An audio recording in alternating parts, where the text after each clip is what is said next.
Now, brought up by parents who were Christians, I was indeed. Peter, can I ask you, were your parents atheists? My mother was certainly an atheist. My father was maybe more agnostic. So you're perpetuating the faith of your parents too, like I am? It's not a faith, in my view. Oh, well, of course it's a faith. Don't you believe it? We're about to see a hilarious moment where mathematician John Lennox shuts down atheist Peter Singer by turning the tables back on him. It happens right toward the end, so you need to stay with me so you can see the setup first. Peter Singer, the atheist, sets the stage with a discussion of how evolution solves design arguments, and John Lennox's response is masterful and beautiful. Here's the setup. See, the argument from design was once quite a powerful argument. It's the watchmaker's argument. Richard Dawkins has a book, The Blind Watchmaker, that says, well, you know, if things happen by evolution, how could they all fit together so well? It seems like everything works well in the universe. There are signs of things having been designed. Certainly people of the past thought that animals were created for us to eat, for us to wear their skins, and they pointed to other things in nature like the fact that if water did not expand when it froze, then ponds would freeze solid and fish would die and so on. There are things that people regarded as being beautifully designed, including our own organs and the organs of animals, which seem to have certain functions and purposes. But of course, now that we understand the Darwinian theory of evolution, that argument has fallen into disrepute. We understand much better how it is that we have certain organs, how it is that beings exist, that they have evolved over barely imaginable periods of time. Only those that were indeed adapted to their environment and could survive and reproduce left descendants that are still with us. And I think the fossil record now shows that, and more recently our understanding of genetics shows our own biological relationship with very simple organisms, including bacteria with whom we share some genes, and then progressively we share more genes with beings more like us until we get up to the great apes, chimpanzees, with whom we share something like 98% of our genes. So I think evolution is one of the most firmly established scientific theories with a huge amount of evidence for it, and we don't therefore need the argument from design to explain how the universe comes to be like it is. So the arguments for the existence of God seem to me to be not strong. So Singer thinks design arguments for God's existence don't work anymore because evolution resolves all of that.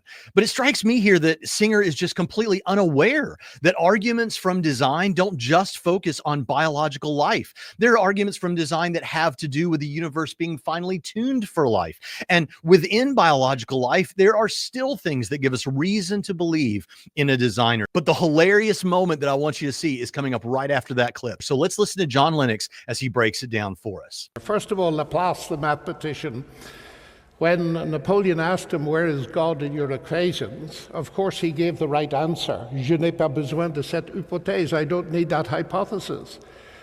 Because he was explaining how the thing is mathematically described. But if Napoleon had asked Laplace, how is it that there is a universe which is governed by such equations, he might have answered a different way. And I think the mistake that's being committed here is the difference between mechanism and law as explanation on the one hand, and God as agent on the other hand. You will not find Henry Ford in the laws of internal combustion or inside one of his motor cars. But if you want a complete explanation of the motor car, you will need both types of explanation. Now that brings me to Peter's next point of the traditional arguments for God, and we can't go into all of them, of course, but let me come to the argument from design. Now, whatever evolution can or cannot do, it is a mechanism. And the whole point of this category mistake is this, that the existence of a mechanism that does something is not in itself an argument for the absence of an agent that designed the mechanism. Now, as a mathematician, I'm extremely skeptical about certain aspects of evolution, not the ones Darwin observed, but as has now been admitted even by Richard Dawkins, evolution has nothing to say about the origin of life itself for a very simple reason. Because evolution needs to get going the existence of a mutating replicator. Now, the fascinating thing to my mind about the argument for design updated is this: that in every one of the 10 trillion cells of our body, there's a database, a huge database. The human genome is 3.5 billion letters long, all in the right order like a computer program. Now, all of our experience and intuition tells us that semiotic, language-like structure does not arise by natural processes. You only have to see the first few letters of your name written in the sand on a Melbourne beach when you will immediately deduce upwards to intelligent origination, whatever the mechanisms involved. And it seems to me one of the most powerful arguments from design today is the sheer existence of the longest word in any alphabet that resonates, to my mind, much better with "in the beginning was the Word" than it resonates "in the beginning were simply chance motions" and so on. So it seems to me, quite apart from evolution, the existence of this language-like structure is very powerful evidence for God. Now, Peter, you raised the question, I can't resist saying something about this, because Richard Dawkins makes it the heart of his book, The God Delusion. If you say that God created the universe, then you have to say who created God, who created the creator. But this is a clever question, because you see, if I ask who created X, I'm assuming X is created. And if Richard Dawkins had written a book called The Created God's Delusion, I don't think it would have sold many copies. Because created gods we've known for centuries are a delusion. We usually call them idols. So it seems to me the question assumes what the Christian tradition, and indeed the Muslim and Jewish traditions, deny. That is, that God is not created.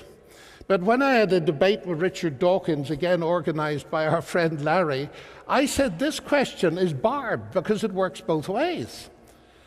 If you claim that it's a valid question to say who created God, then let me try it on you. You believe that the universe created you. Who created your creator? I'm still waiting for the answer to that question. Now, faith, Peter. I do not accept your definition. That is the definition of blind faith. And we all know the difference. We've seen it in the financial crisis. We thought we could trust some bankers, didn't we? And we discovered that our faith was not evidence-based. Blind faith is dangerous, of course. It's the kind of thing that causes young people to fly planes into tall buildings. And I would want to emphasize that the Christian faith is not like that. It is a commitment based on evidence. John, in his gospel, says at the end of it, Jesus did many other things in the presence of his disciples that are not written in this book.